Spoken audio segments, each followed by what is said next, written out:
दोस्तों, ये कहानी को आप पूरा सुने, शायद आपकी इस कहानी से ज़िंदगी बदल सकती है। मेहनत का फल।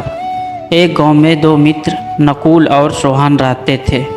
नकुल बहुत धार्मिक था और भगवान को बहुत मानता था, जबकि सोहन बहुत मेहनती थी।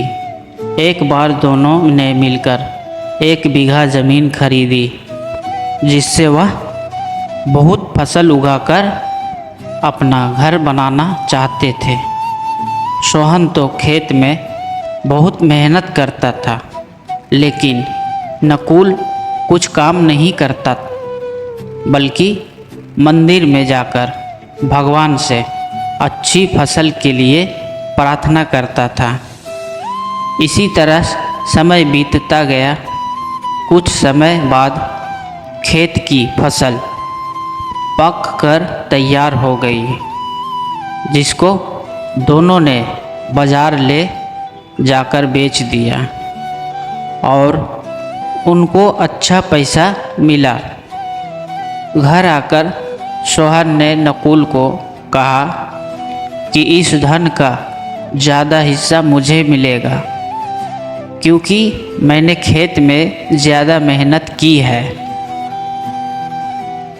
यह बात सुनकर नकुल बोला, नहीं, धन का तुमसे ज़्यादा हिस्सा मुझे मिलना चाहिए, क्योंकि मैंने भगवान से इसकी प्रार्थना की, तभी हमको अच्छी फसल हुई।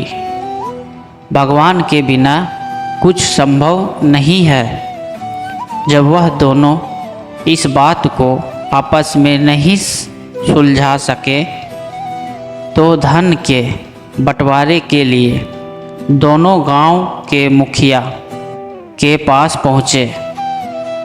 मुखिया ने दोनों की सारी बात सुनकर उन दोनों को एक एक बोरा चावल का दिया, जिसमें कंकड़ मिले हुए थे।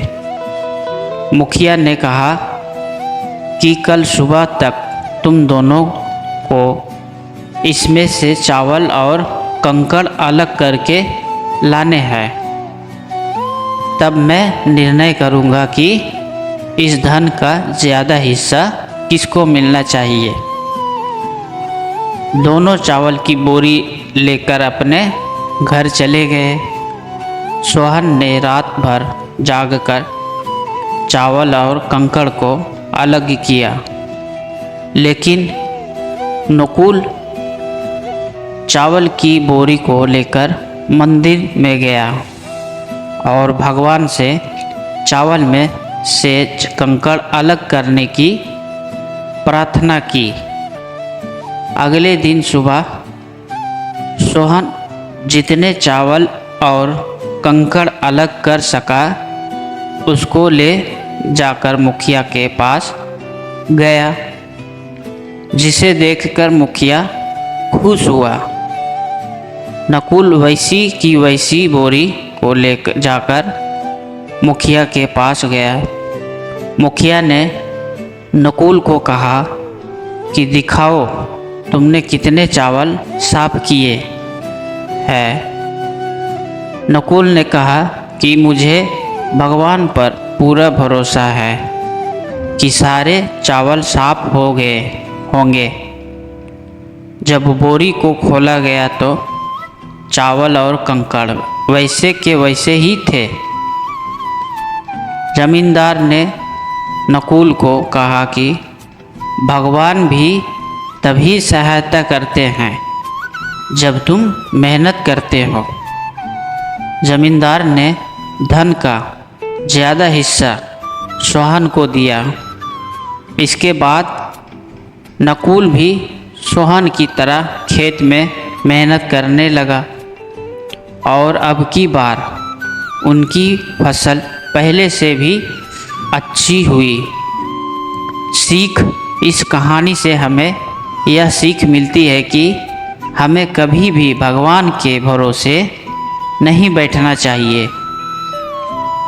हमें सफलता प्राप्त करने के लिए मेहनत करनी चाहिए। तो दोस्तों, आप लोगों की ये मेहनत का फल स्टोरी कैसी लगी हमें कमेंट कर ज़रूर बताएं। और आप हमारे चैनल पे नए हो तो चैनल को सब्सक्राइब करके ज़रूर रखें, वीडियो को लाइक भी करें और अपने दोस्तों फैमिली के साथ रिश्तेदार के साथ शेयर भी ज़रूर करें, ताकि हमारे अगले इस तरीके की इन्फॉर्मेशन वाली कहानी आप तक आसानी से पहुँचे।